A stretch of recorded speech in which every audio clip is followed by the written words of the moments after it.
Hello, আসসালামু আলাইকুম everyone. আশা করি সবাই অনেক অনেক ভালো আছেন। ক্লাসিক জোন ইউটিউব চ্যানেল এবং ফেসবুক পেজে আপনাদের সবাইকে স্বাগতম। আজকের এই ভিডিওতে নতুন আরও একটি টপিক নিয়ে আমরা আলোচনা করব। এটা হচ্ছে অনেকেই আপনারা নতুন করে জানতে চান যে আজকের ক্লিক ডে সম্পর্কে। দেখেন, আজকে কিন্তু ইতালিতে নতুন ক্লিক ডে ঘোষণা করা হয়েছে এবং ইতিমধ্যে আবেদন প্রক্রিয়াও শুরু হয়ে গেছে। তো সেই ক্ষেত্রে যারা হচ্ছে আবেদন করতে চাচ্ছেন বা ইতিমধ্যে করেছেন, তারা তো ইতিমধ্যে আবেদনে অংশগ্রহণ করেই ফেলেছেন। তারপরও অনেকে হয়তো বা এখনো পর্যন্ত আপনারা জানেনই না বিষয়টা সম্পর্কে। তাদেরকেও বলতেছি, আপনারা চাইলে সামনে যে নতুন ক্লিক ডে আছে সেখানে আপনারা আবেদন করতে পারবেন। এই যে বর্তমান আজকে ক্লিক ডে চলতেছে, এই ক্লিক ডেতে অনেকেই হয়তো বা আমার এই ভিডিও দেখার পর ইতালি ভিসার জন্য আবেদন করতে চাইবেন। তাদের উদ্দেশ্যে বললি, আপনারা কিন্তু বর্তমানে আবেদন করতে পারবেন না, কারণ আবেদন করার জন্য আপনাদেরকে ফর্ম ফিল আপ আগে থেকেই করতে হবে এবং সেই ফর্ম ফিল আপ কিন্তু আরও অনেক দিন আগেই করা হয়ে গেছে। তো যারা ইতিমধ্যে ফর্ম ফিল আপ করেছে তারাই শুধুমাত্র হচ্ছে এই ক্লিক ডেতে অংশগ্রহণ করতে পারবে। আর যারা ফর্ম ফিল আপ করেনি তারা কিন্তু অংশগ্রহণ করতে পারবে না। তো সেই ক্ষেত্রে আপনারা যদি ইতালি ভিসার জন্য আবেদন করতে চান, সেক্ষেত্রে আপনাদেরকে আরও হচ্ছে পরবর্তীতে যে ক্লিক ডেগুলো আসবে সেখানে আপনাদেরকে আবেদন করতে হবে। নতুন করে কিন্তু আপনারা এই বর্তমান ক্লিক ডেতে আবেদন করতে পারবেন না।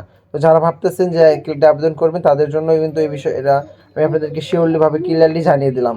তো এছাড়াও আরও বেশ কিছু বিষয় রয়েছে ইতালি ভিসা আবেদন করার ক্ষেত্রে। আপনারা অবশ্যই যখন আবেদন করবেন, যার মাধ্যমে আবেদন করবেন, তাদের সাথে একদম ক্লিয়ারলি সব কিছু ডিসকাস করে নেবেন যে আপনার কত টাকা আবেদন করার জন্য দিতে হবে। আবেদন করার পর হচ্ছে যদি ভিসা না হয় সেক্ষেত্রে আপনাদের কত টাকা ক্ষতি হবে, এবং ভিসা যদি হয় বা হচ্ছে যদি নলস্তা আসে সেক্ষেত্রে আপনাদেরকে কত টাকা পরবর্তী দিতে হবে।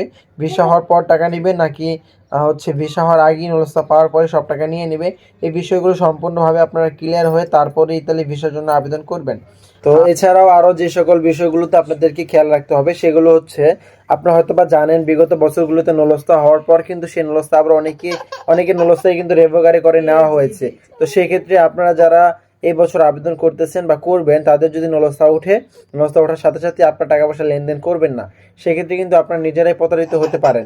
কারণ হচ্ছে নলস্তা ওঠার পর যদি আপনাদের নলস্তা রেভোগারি করে নেয় এবং আপনি যদি টাকা পয়সা লেনদেন করে ফেলেন, সেক্ষেত্রে কিন্তু আপনারা হচ্ছে যদি নলস্তা রেভোগারি হয়ে যায়, তখন কিন্তু তারা আপনাদেরকে টাকা ফেরত দিবে না, নানান বাহানায় আপনাদেরকে ঘুরাবে।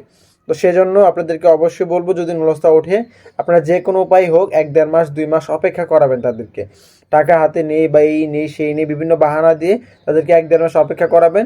তারপরে কিন্তু আপনারা সেই নলস্তাটা রিসিভ করবেন।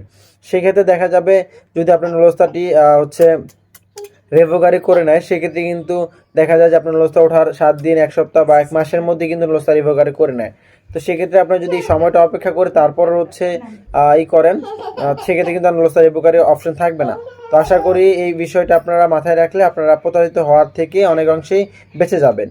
তো ভিউয়ার্স, এই বিষয়গুলো মাথায় রেখে আপনারা ইতালি ভিসার জন্য আবেদন করবেন। আশা করি এই ভিডিওটি আপনাদের উপকারে আসবে। যদি উপকারে এসে থাকে তাহলে অবশ্যই ভিডিওতে লাইক করে দিবেন এবং চ্যানেলটি সাবস্ক্রাইব করে পাশে থাকা বেল আইকনটি বাজিয়ে দিবেন। ধন্যবাদ সবাইকে। দেখা হবে পরবর্তী কোনো ভিডিওতে। সেই পর্যন্ত সবাই ভালো থাকবেন, সুস্থ থাকবেন। আল্লাহ হাফেজ।